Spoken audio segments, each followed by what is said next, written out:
Good afternoon, Terraria players, and welcome to my review of the Elements Awoken mod for Terraria. I still can't spell it right in my script, how dare I. Version 1.3. I am Bladeburger, and I'll be your typical YouTuber who says every little thing is bad and exaggerates a lot. If you like this review, check out my playthrough I just finished. Without further ado, let's get into the mod review. What is the Elements Awoken mod? It's a large content mod that adds 13 new bosses, 3 mini-bosses, a new class, 2 new events, and tons of weapons and items, and even a new difficulty, Awakened mode. As it was my first playthrough, I just did Expert mode and not the new difficulty. Now let's get to the mechanics of the mod. The new class is a throwing class. I didn't play it in my initial playthrough because I dislike throwing classes that have no real twist to them. Take the Occultist from Anarchist or the Rogue from Calamity. Those are throwing classes with chest hair. This one didn't really interest me, maybe a later playthrough. The next mechanic is energy. There are items that increase your energy and items that use the energy that you get. Mage, the class I used in the playthrough for this review, never used energy, so I didn't really see a use. It gave an alternate to mana for other classes and different ways to generate energy. One used life, one used the sun, one made you click thousands and thousands of times. Varied ways to gain energy from pre-hardmode on. I'm not going to cover it in the pros and cons as I didn't actually use it during my playthrough. Speaking of the pros and cons, let's get into those, starting with the cons. A small note about the cons before I get into them. I'm reviewing this mod. I'm going to exaggerate most of the cons. Gotta pan out the runtime somehow. Some of these are more like gripes, but unlike the last mod I played, this mod actually has some annoying downsides. Let's get into them. Boss damage. The damage for bosses is extraordinarily high when compared to vanilla or even other mods. The Braylon argument can be used of, oh, just dodge, but boss damage isn't even an issue in the next mod I'm playing at the same tiers of progression at the same difficulty. It doesn't feel fun or even remotely fair when you're forced to use warding on all your accessories, but still get hit for half your health in a single hit. Ruined quite a lot of the experience of the later bosses for me. This is even with the combination potions from Alchemist NPC active and giving me a lot of defense. One of the interesting things is that the wiki doesn't have any damage values over 350 in expert mode, yet I was getting hit for over that amount, with Azana dealing 370 most hits and the Ancients dealing 577 and 670 damage at some points. I was unsure if this was a glitch, as my defense was always over 100 when getting to post Moonlord stuff and further. No hits should have been dealing anywhere near 300, yet it happened frequently after Moonlord, and sometimes even before Moonlord. Definitely an unfun experience. Now let's get to the next con. Pre-hard mode content, or the lack thereof.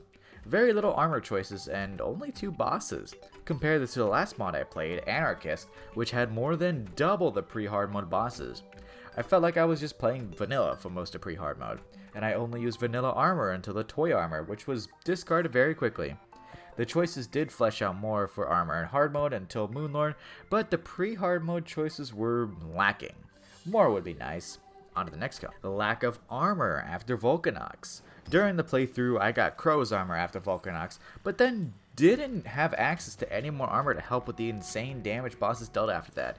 Fortunately, late game equipment gave defense, but it wasn't nearly enough to survive many hits. The absence of armor upgrades made the last section of bosses increasingly unfun as they went on, as just one hit can end a fight without the defense to take any hits, and the set bonus from Crow's armor was just straight up unhelpful. There is another set of armor post Void Leviathan, but it's class neutral, so it's not very optimal to run if you're maining one of the classes. The magic buffs from Crow's armor is a better trade-off with lower defense it has versus the Gloom Handler's neutral and non-magic buffs. It was also the case for melee. It's recommended on the wiki, which I use to look up the best class setups, that you just stick with Solar Flare armor until the end of the mod, because the class neutral stuff is not good enough, and even the Voidwalker armor isn't as good. The set that has a helmet for each class, but the armor just isn't as good.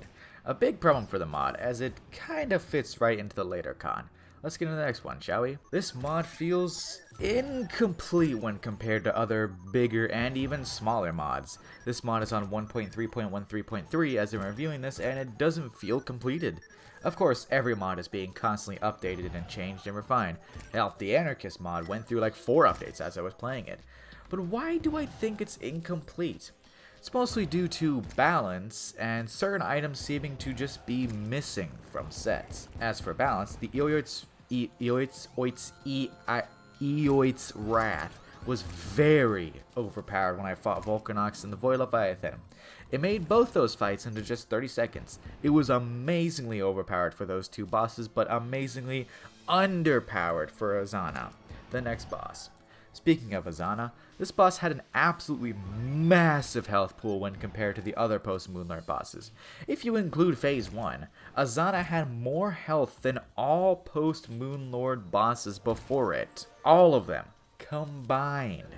It's a massive leap from the 700k of the Void Leviathan to the 1.65 million health of Azana. But do the weapons get better is the question. No, they don't. Of course, the health of the Ancient's face is higher than Azana, but you're not stuck with using weapons that can't even manage to deal the health bar and damage in a reasonable amount of time. The balance does get better in terms of damage the player deals when it comes to post-Azana, but it feels like there's a big gap in progression in between the Void Leviathan and Azana. The Dawn of the Void items don't do nearly enough, and the Void Bar stuff can't compete against Azana. To use a comparison, it would be as if the hard mode ores didn't exist at all, and vanilla Terraria expected you to just fight Plantera with pre-hard mode gear. I'm hoping the next update, whenever that is, I don't know, adds a bridge in between Void Leviathan and Azana to better prepare you for the absolute pain that is Azana. The gear you can get doesn't do enough.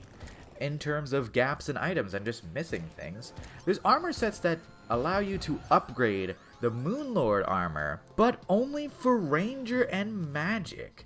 It's just an incomplete set. No melee and no summoner. You're stuck with Solar Flare armor from Moonlord to the end.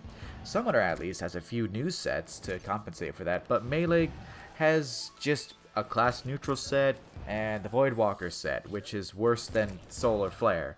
I'm almost glad I'm doing melee in the next playthrough and not this one, because man, the post-Moonlord stuff looks rough for melee. Oh yeah, there's also no trophy for the Ancients. Small thing, but it really shows the artificial incompleteness of this mod as of 1.3.13.3. There's a lot of threes. Maybe next time they'll add more? I have no idea if to do another one, but, you know, hopefully they add it next time they do an update. Whatever that is. Anyways, I've talked enough about the downsides. Let's get to the good stuff. The first pro is the use of the biomes. Each biome has a reason to go there. Each biome has a boss or two, and they all fit with the biomes in terms of theme. I like that there's even a reason to be there after the boss to collect the essences from each biome and try to get the elemental arcanum pieces. There's new enemies all over, new items that can drop and craft, and just a ton in each biome. No new biomes, sadly, but biomes don't make the mod. I don't really have much to say about this, so let's get to the next pro. The new weapons and armor fit right into vanilla progression pre-Moonlord.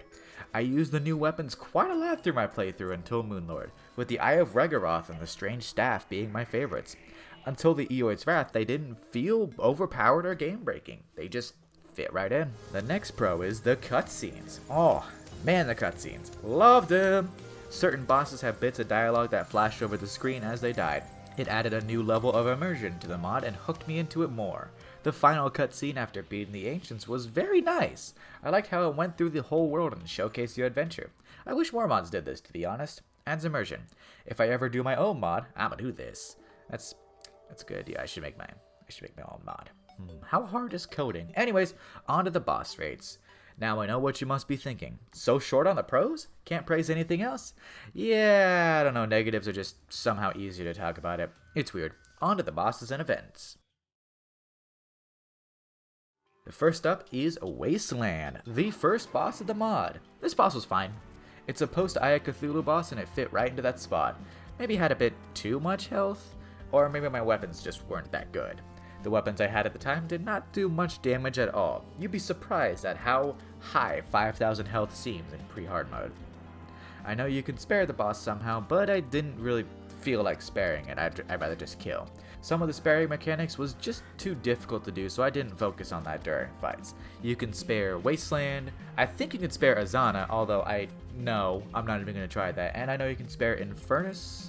I think there's more. I don't know. As for mechanics and attacks for Wasteland, it was just pretty straightforward, if a bit uninteresting. Mostly projectile dodging. The downside to this boss is its immune phase. I really don't like immune phases in bosses if there's nothing else going on. On a platform, the attacks that it does underground when it's immune are just a non-factor to the fight. In terms of loot, its weapons were right for progression, and its expert mode item was actually very strong for early game, giving poison and venom to your attacks. Overall, I give this boss a 7 out of 10. A bit bland and very tanky, but not a bad fight. Next is Infernus. This boss was actually tough when I first fought it. It had very unpredictable teleport patterns and very abrupt attack patterns. You can get into the rhythm of dodging one attack and then suddenly you'll be doing a different one, sometimes cutting off mid-animation for some of the attacks. It was weird. While I didn't like the awkward attack patterns it had, the wide range of attacks it had throughout the fight made it more engaging. It summoned a minion when it hit phase 2 that dealt a lot of damage. When the minion was killed, Infernus changed phases again to do new attacks. A neat feature. For loot was okay. The next boss after was the Wall of Flesh, so I wasn't really too focused on the loot for this boss. It seemed decent. Should have tested the expert mode stuff more, like I will do in the next playthrough. Overall, I'll repeat the 7 out of 10 score from Wasteland. Boss was solid. Next up, we have a mini-boss, the Cosmic Observer. I really like this mini-boss. It was a fun fight, but not fun to summon. The mechanics were decent, and the music was an absolute banger. The loot was phenomenal. While I didn't make the armor set out of the crafting materials it dropped, as I had access to tier 3 hard mode or immediately, I did make the mage weapon, and it was incredible. Just carried me through the mechs. Big fan of this mini boss. 8 out of 10 score, backing some because summoning it is very annoying. Now we have the Scourge Fighter. This boss was annoying. It really was. It really kicked off the whole bosses do way too much damage gripe that I talked about earlier. The boss seemed to rely too much on RNG to be a fun fight. It shot out multiple bullets in a spread with no predictability to it. And since it had to be fought at night, you couldn't really see them very easily. Its missile attack was either behind you or right on top of you or just inside you. It was just an overall unsatisfying and fun fight. It's supposed to be fought just after the mechs, but it just did an absolutely absurd amount of damage that hollowed armor just couldn't deal with. I had to fight it post-Regaroth in my playthrough because this boss was just so frustrating. The loot wasn't that good either. This boss was just a 4 out of 10. Needs a rework probably. Regaroth, the sky boss of the mod. How was this boss? I liked it. While I'm a bit burned out on worm bosses because of Calamity and my few playthroughs of that mod previously, this was still an enjoyable worm boss outside of the absurd damage it can deal. Felt like a bullet hell with all the projectiles it shot. I did like how they weren't too bad to dodge, unlike Azana. Pretty easy to see coming and predict. Did I still ram right into some? Obviously, I'm not a god at this game. The loot was exceptional. Its expert mode drop and weapons were very strong, but unfortunately the armor set it dropped didn't seem too great, too niche. Good boss, 9 out of 10. Would fight again if this mod gets an update. Now we have Permafrost, the ice biome boss. This boss was a health tank, not gonna lie. My weapons didn't really seem to do any damage, so the fight took quite a while. It had a similar problem with progression gaps like Azana has.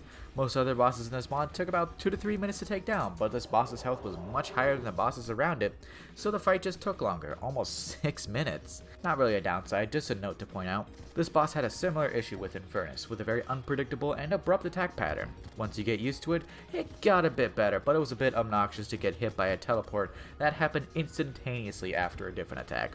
As for loot, the expert mode item was S tier in my opinion. Very strong. Overall, a 7 out of 10 boss. Solid. Obsidious. Love this boss. Phase 1 was great with the fight feeling like an anime battle. Definitely need a tracking weapon for this one. The attacks were telegraphed well, and it didn't actually have the "this boss does too much damage" syndrome like a lot of this mod has.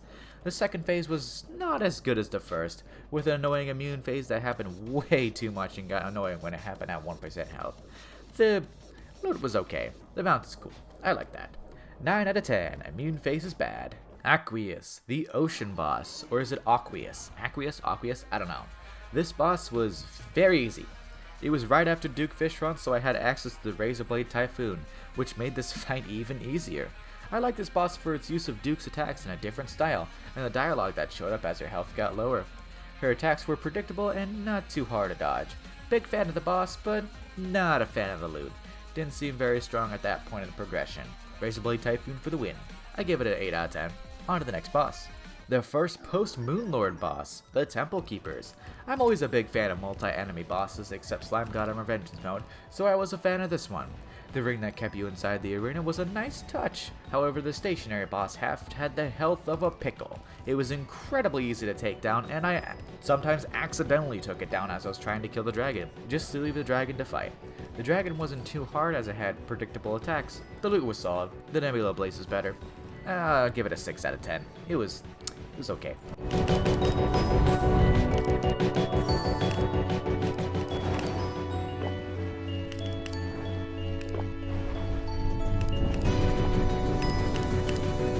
Volcanox, the easiest boss in this mod, as the Eoit's Wrath was entirely overpowered.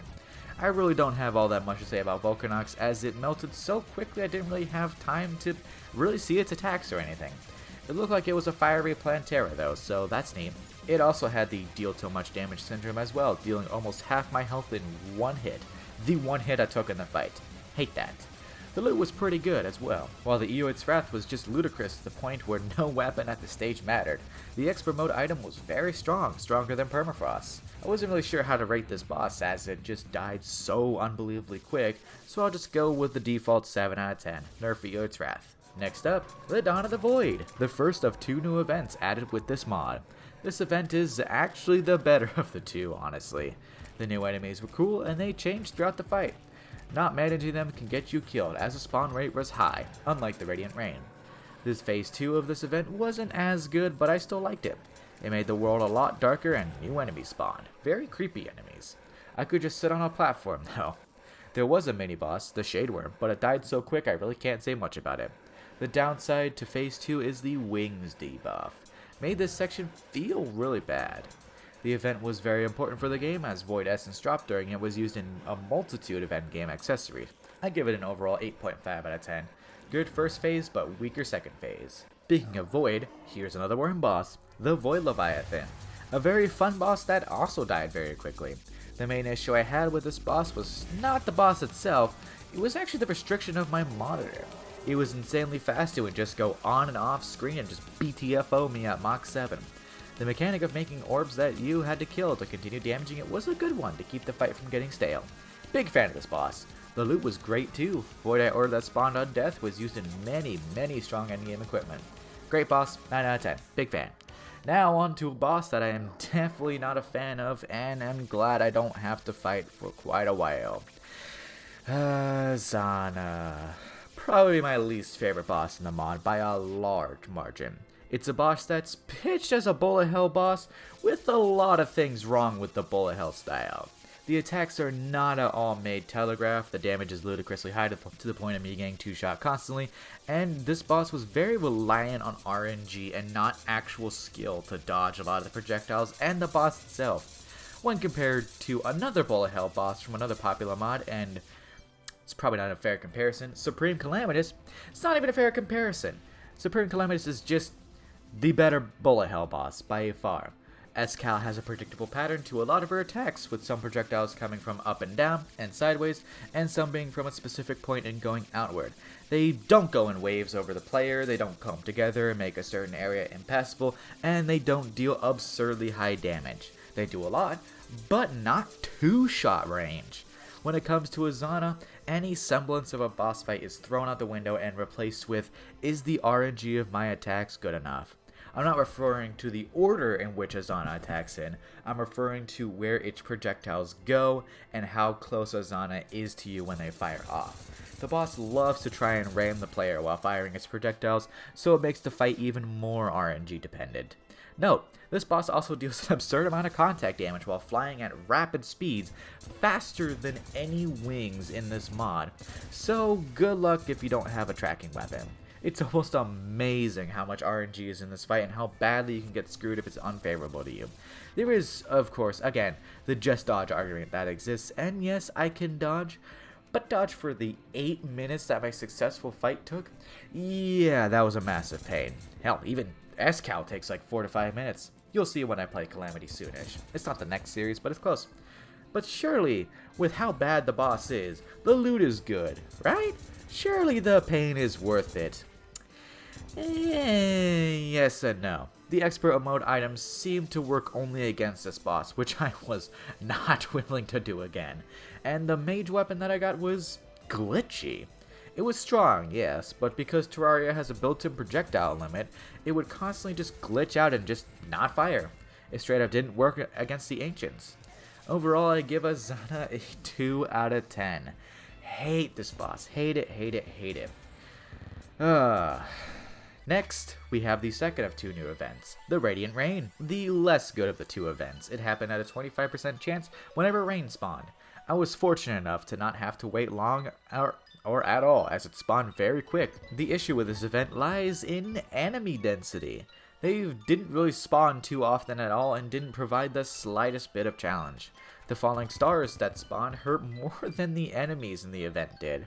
While very aesthetic and well designed in terms of looks, it didn't remotely entertain me, which was a big downside. The boss that spawns near the end had some cool unique attacks, but oddly despawned. The event also lasted way too long, and I quickly got bored of it, not wanting to do another go at it. The loot, however, was really good. The Cerise Curtains was incredibly strong against the Ancients. It wasn't overpowered like Eoit's Wrath, and didn't glitch out like the Rolling Gleam did. I like the weapons you can craft from here. Overall, a 5 out of 10. It probably needs some improvement. Now, on to the final boss of this mod, the Ancients. I mentioned I like multiple enemy fights earlier, and this is no exception to that. Phase 1 with the multiple Ancients is fun as hell. Keeping all of them in check is a challenge. I did keep losing track of the red one a lot. It was very slow. In Phase 2, the bosses combined attacks and formed the Ancient Amalgamate, which had attacks from all of them. He was very fast, so a tracking weapon was needed. Fortunately, the Cerise Curtains was tracking. Haha. The boss did have the do way too much damage syndrome that was constant within this mod, but the ones that did that high damage were slow or easily telegraphed. The boss was a lot more fair than Azana and more fun. Very much a fan of this boss. The loot is good too. The expert mode item was very strong and the loot looked strong. I didn't really use them though, as I was done with the playthrough when I beat it. Overall, a 9.5 out of 10. Great boss, still does too much damage. So that's the mod. Let's summarize, shall we? Bosses dealt too much damage to the point of being unenjoyable to fight some, the biomes were utilized well, absolutely love the cutscenes that were added, and all the bosses range from absolutely unfun monstrosities with Azana to great fights like Gregaroth and the Ancients. How do I rate this mod? I bet you can predict it. I give it a 7 out of 10 overall. A good mod, but can be better if they, fix Azana and lower the boss's absurd damage. Now, what's next? What is the next playthrough that I will do on this channel?